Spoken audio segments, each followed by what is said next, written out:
I hate math. But with math, we will be able to calculate the number of people that will be going to heaven and the amount of people going to hell by the end of the world. All we would have to do is calculate the sum of all people born on earth ever, then subtract that number from the number of people that do bad stuff. Then we could conclude that the remaining total is the number of people that we see in heaven on that great and terrible day. Easy, right? Well, maybe not so easy, being that salvation isn't just about not doing bad things, but about accepting Jesus Christ. But how do you know if someone has truly accepted Jesus? You can't pull out their soul and inspect it, right? Well, let's slow down. What if I told you that Jesus actually does the math for us so that we don't have to? Thanks again, big guy. So where is this math? The Gospels. Matthew, Mark, Luke, and John are all jam-packed with scriptures that are highlighted with red letters.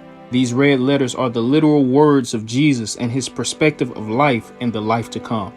The Gospels also gives us the writer's point of view from watching Jesus perform these daily miracles and healings that cause an uproar in the city of Jerusalem and even 2,000 years later around the world.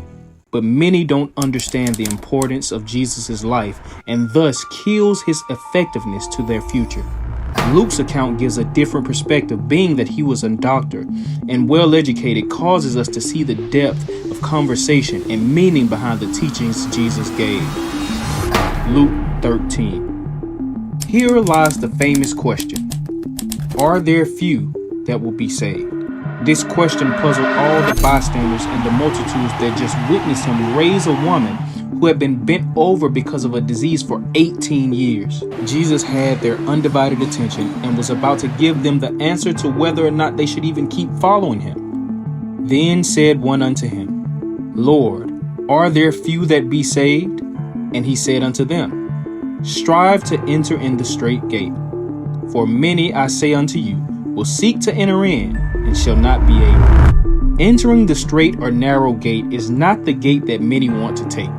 It is narrow because there is only one way, Jesus. It's straight, meaning that it has a multitude of obstacles that are piled within it in order to weed out those who don't truly love God.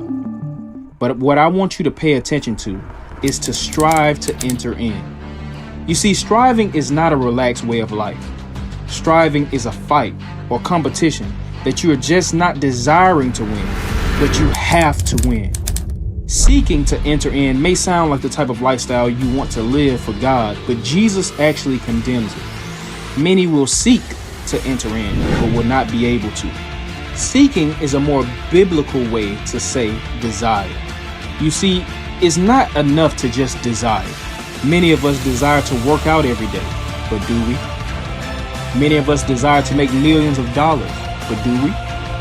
Many people of different religions have desired to go to heaven, but did they? You see, just to desire is not a strong enough energy that can be reinforced into action that produces results. This information gives insight to the fact that there will be more people desiring to go to heaven than people who will be willing to do what it takes to actually make it in. The parable. When once the master of the house is risen up and have shut to the door, and you begin to stand without and to knock at the door, saying, Lord, Lord, open unto us. And he shall answer and say unto you, I know you not whence you are.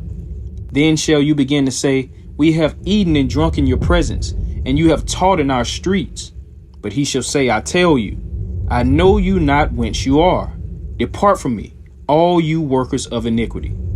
There shall be weeping and gnashing of teeth when you shall see Abraham and Isaac and Jacob and all the prophets in the kingdom of God, and you yourselves thrust out. And they shall come from the east and from the west and from the north and from the south, and shall sit down in the kingdom of God. This parable exemplifies that those who won't be saved will have an extreme sense of entitlement that supersedes their ability to see reality. First, they knock on the door of a stranger's house, expecting to get invited in based on the fact that I've seen you before. Then they'll say, hey, we went to church every Sunday, or we gave food to the poor, or we were at every Elevation worship concert singing the lyrics word for word. But none of these things quantify to knowing the one gate that leads to salvation, Jesus Christ. So they will be told to depart, but the next part is more shocking than anything we've heard so far. There shall be weeping and gnashing of teeth when you shall see Abraham and Isaac and Jacob and all the prophets in the kingdom of God, and you yourselves thrust out. No, it won't be fire so hot that causes intense screams and agony all over the body.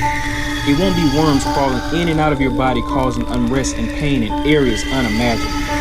It won't be the demented demons torturing you with weapons never before seen by man, or the universe for that matter. No, it'll be the fact that you looked over and saw Abraham, Moses, even your grandma, that'll cause the discomforted screams and relentless teeth grinding. Knowing that you had more than one opportunity to accept Jesus will hurt more than any physical pain ever could. Although Israel was the nation God used to introduce his laws and ordinances to our earthly realm, heaven will not be inhabited by only the Jewish nation. People from all nationalities will rest in heaven after they have been abused by their own people for accepting a God that, if you ask people around the world, hates everyone but Jews. Reversing the roles. There is a principle in the spirit realm that teaches that those who are the greatest servant will be exalted in the kingdom of God. That's why John the Baptist was revered by Jesus Christ himself as the greatest prophet since Abraham. He served his role as the one who prepared the way of the Lord, and he left the spotlight so that Jesus could save our souls. But culture doesn't really agree with this concept.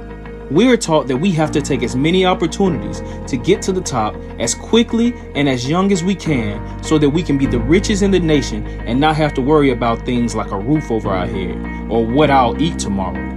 And behold, there are last which shall be first, and there are first which shall be last. The lowest one in the kingdom, or the most humble person, will be exalted into kingship in the last day. You're going to have to just trust me on this one. This feels like the part of Christianity that no one wants to participate in, but it goes back to desire versus willingness. So, by now, some of you may be thinking, am I in the number of those who will be saved? Well,